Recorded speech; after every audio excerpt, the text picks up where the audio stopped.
Ça fait du buzz sur la toile, tout le monde en parle, ça va dans tous les sens. Tu l'aurais sûrement appris, le footballeur Achraf Hakimi aurait fait un sale coup à sa femme, qui aurait demandé le divorce et aurait demandé la moitié de sa fortune. Malheureusement pour elle, ce dernier aurait enregistré toutes ses propriétés au nom de sa mère. Et comme ça ne suffisait pas, il reçoit environ 1 million d'euros de son club, le PSG, parce que c'est un footballeur qui joue au PSG, et 80% de son salaire serait déposé sur le compte bancaire de sa mère. Il n'aurait pas de voiture, il n'aurait aucun bien à son nom, tout est enregistré au nom de sa mère et lorsqu'il en a besoin, il doit demander à sa mère. Alors, les avis sont partagés sur la toile. Certains sont à se demander, est-ce que c'est un fake? Est-ce que c'est une histoire réelle? Mais c'est l'engouement qui est derrière cette histoire qui m'a beaucoup interpellée. Et au-delà du buzz, au-delà de savoir est-ce que c'est réel ou pas, il y a des choses qu'il faudrait apprendre de cette histoire. Parce que c'est une histoire qui nous apprend tellement de choses sur notre vie et également sur le business. La première chose qui m'interpelle dans cette histoire, c'est l'infidélité financière dans le couple et on va en parler dans cette vidéo. Alors, si tu es nouveau sur cette chaîne, si tu es nouvelle sur cette chaîne, moi c'est Sonia Tierney, je suis médecin, entrepreneur. Sur cette chaîne, on parle santé, business, entrepreneuriat, également développement personnel. Donc, ce sujet d'actualité touche un peu le plan de la finance, donc je vais parler de ça avec vous aujourd'hui. Le couple, en fait, est une relation assez complexe qui nécessite une communication claire et honnête. On a tendance à dire le mariage, c'est pas le voie bébé. Le mariage, c'est pas un monde de bisounours. Parce que justement, il y a des réalités qui ne se disent pas comme ça tous les jours, qui sont assez tabous.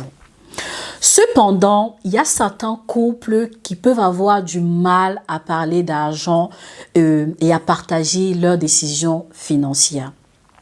L'infidélité financière peut prendre plusieurs formes. Ça peut être cacher des dépenses à son conjoint, ça peut être mentir sur les dettes, sur les revenus, ça peut être prendre des décisions financières importantes sans toutefois consulter son partenaire ou sa partenaire. Dans le cas de notre ami, voilà, je vais dire ami, Hakimi, ouais, excusez-moi, c'est mon ami. Non, alors, très sérieusement, dans le cas d'Hakimi, il a décidé de mettre 80% de sa fortune au nom de sa mère, sans discuter au préalable avec son épouse et sans, voilà, demander son avis.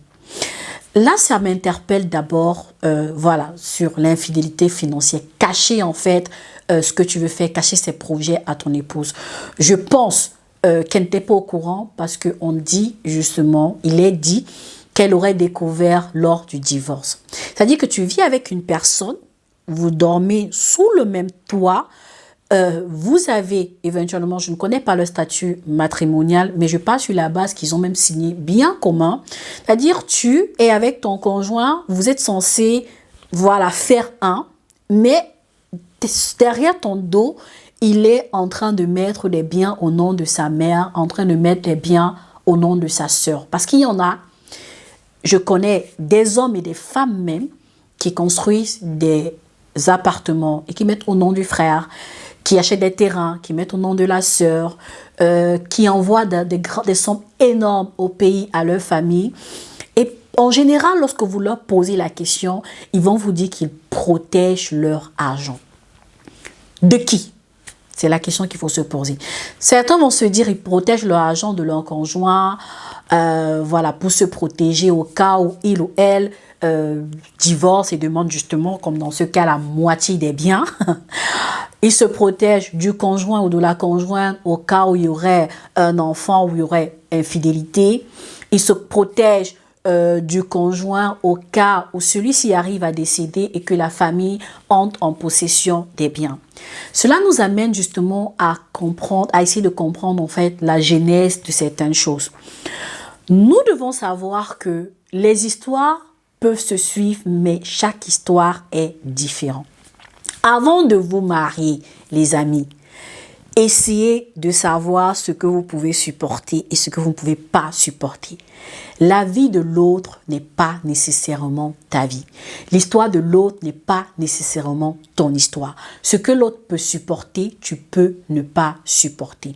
La personne que tu as en face de toi, ton conjoint, peut accepter justement que tu dépenses de l'argent n'importe comment et ne pas avoir un problème avec ça.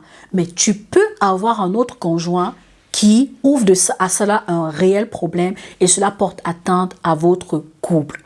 Il y a des couples qui se séparent à cause de cette histoire d'infidélité financière.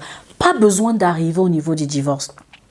Pas besoin de connaître lorsqu'on veut divorcer qu'il y a eu une infidélité financière. Il y a des personnes qui, lorsqu'elles découvrent cela, trouvent déjà en cela une trahison et ça peut gâter les couples.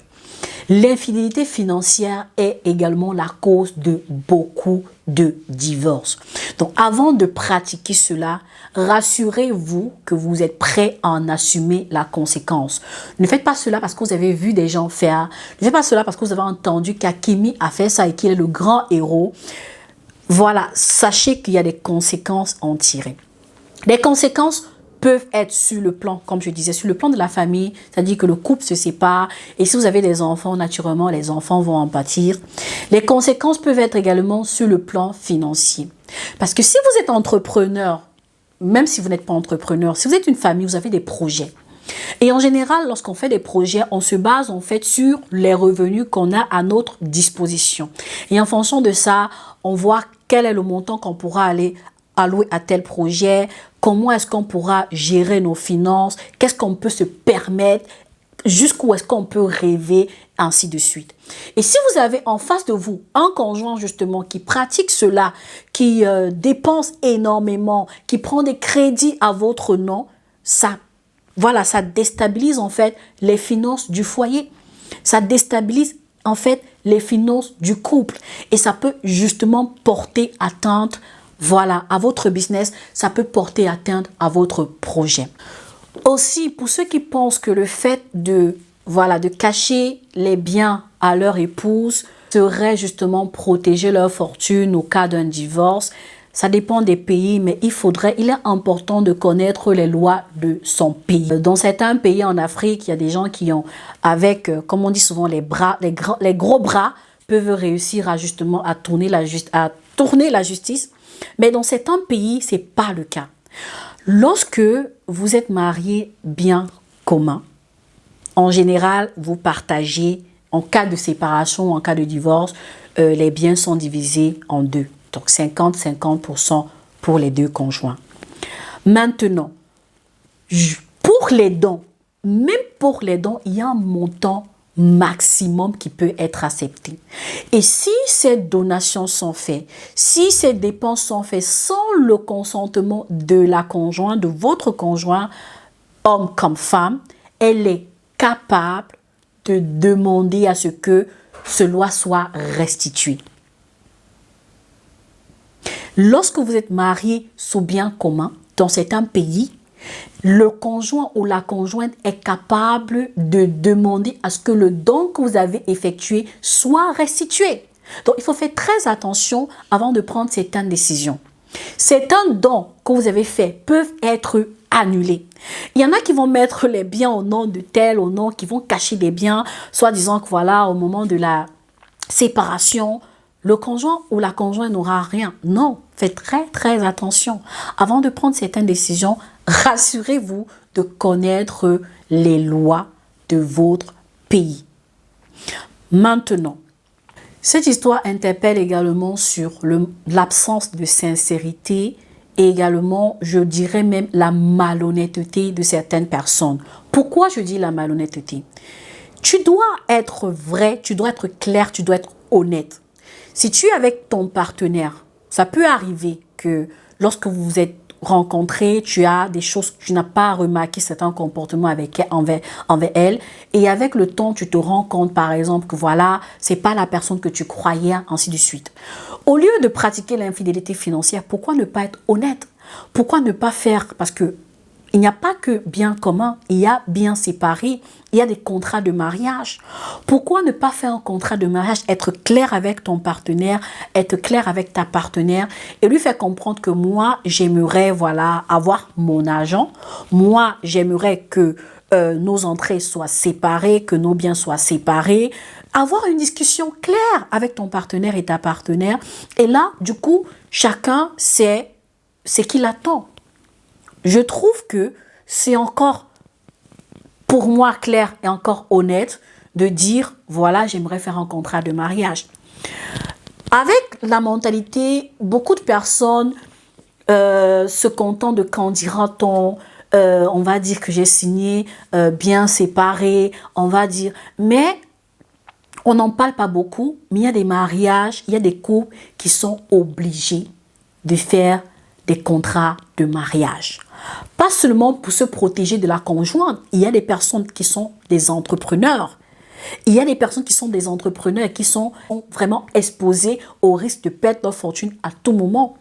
Et les contrats de mariage ou la séparation de biens pourra permettre justement de sécuriser une partie de votre patrimoine pour votre famille ou pour vos enfants. Mais cela montre également le degré de confiance que tu as. Parce que quand tu décides d'épouser quelqu'un, quand tu décides de te marier avec quelqu'un, tu considères que vous allez maintenant faire que vous allez faire un bloc. Tu considères maintenant que tu as assez confiance à cette personne-là pour pouvoir te lier à elle. Donc, ne prenons pas le mariage pour, voilà, pour une blague.